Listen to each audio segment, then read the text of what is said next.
What is going on, Bucs fans? Evan Wanish here, back at you with yet another video talking about the Tampa Bay Buccaneers. And today we are going to be talking about how special teams in Tampa Bay finally appear to be special. Now, we're not going to be talking about the punt and kick return. We're not going to be talking about that. We're going to be talking about the specialists in general, and that is the kicker and punter position. The kicker being Chase McLaughlin, the punter being Jake Camarda. Now, obviously, Jake Camarda was a draft pick of the Buccaneers. This is his second year with the team. Had a pretty good rookie season, especially after I believe the Buccaneers traded up for him pretty high in the draft, in the 2022 draft. I know people weren't too happy about that, especially after the whole kicker situation that the Buccaneers went through in the past years. But Jake Camarda was pretty good for the Buccaneers in 2022, and he's continued that so far this season.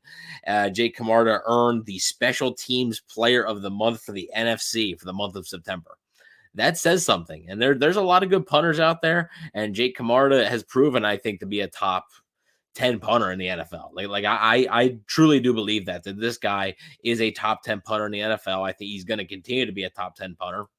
And it's just so nice to have a weapon, a real weapon on the punt unit, basically, to where you tell him to pin the ball in the 10, like he's gonna pin the ball inside the 10, like that's where it's gonna go, and you can really use that to your advantage. Of course, we can't forget about the play he made against Carolina last year. Scooped up the ball and was able to punt it.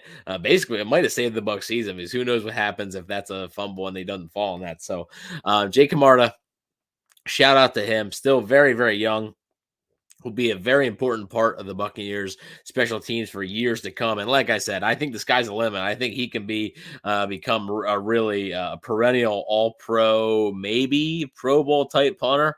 I know that's big talk, especially the All-Pro stuff, but I think Jake Camarda has that potential. He's really proven it this year, and he does kickoffs as well. So he proves his potential and his value in more ways than one.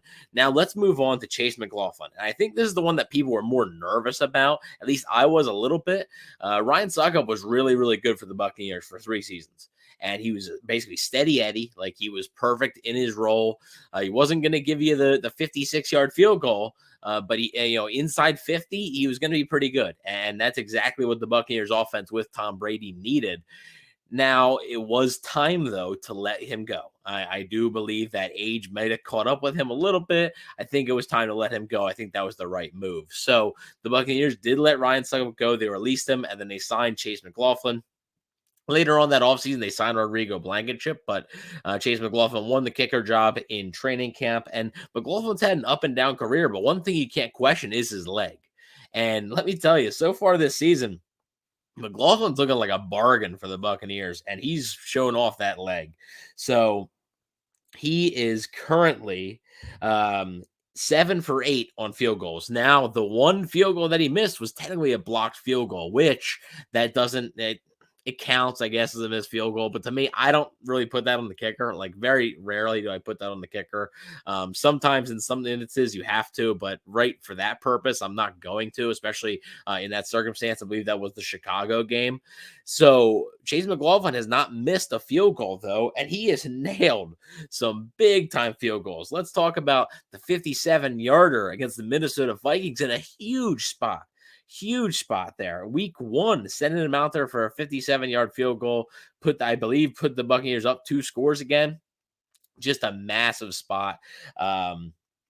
Really huge. And it also shows the faith that the Buccaneers have, or Todd Bowles has, in Chase McLaughlin. Really shows that off. And then also, he also made a pretty long one in New Orleans. I mean, it does help that both of them that were from 50 plus are in domes. That certainly helps, but really impressive stuff by McLaughlin, again, to extend it to a 2-score game. So another big time kick from Chase McLaughlin. And then for the extra points, he is perfect on extra points this year.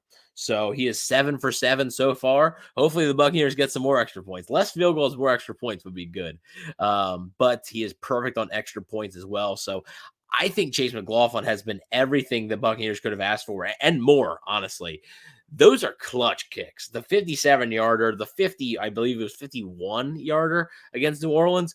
those are big time kicks, man. Big time kickers make those kicks. And right now, Chase McLaughlin is certainly proving that. He has bounced around from team to team. I mean, Indianapolis Colts, Los Angeles Chargers, San Francisco 49ers, Jacksonville Jaguars, New York Jets, Cleveland Browns, back to the Colts. He has really, really bounced around, and hopefully he's found a home in Tampa. Dude's only 27 years old still. So he's a very young guy. And who knows? I think the Buccaneers may have found a diamond in the rough, and just another great find by Jason Light, a bargain bin free agent pickup there by Jason Light. There was a few other kickers that were on the market that I think would have been more appealing to the casual fan. It's like, oh, I recognize that name, but Jason Light decided not to go with that. And right now, Chase McLaughlin and the move to sign Chase McLaughlin is certainly paying off for the Buccaneers, as now the Buccaneers with Jake Camarda, with Chase McLaughlin, they have two guys that I think they can consistently rely on, and that's huge, especially the kicker thing, because I do think Suck Up stabilized things, but that roller coaster could certainly go down after Suck Up was released. And if they didn't choose the right guy, who knows what would have happened. So it is nice to see that the Buccaneers kicking woes did not begin again once Ryan Suckup left the building. Suckup broke the curse. Luckily, he did not put the curse back on the building. But it is nice to see the Buccaneers have two special teams players that they can use and be able to put points up on the board and then also pin opponents back when you need them to. So really two outstanding weapons that the Buccaneers have on their special teams. And I think this is the first time in a long time that they've had both a punter and a kicker where you're like, yeah, these guys are like legit dudes right here. So let me know what you guys think about the Buccaneers kicking situation, their punting situation. Let me know your thoughts and opinions in the comment section below. Please don't forget to like, share, and subscribe, and go Bucs.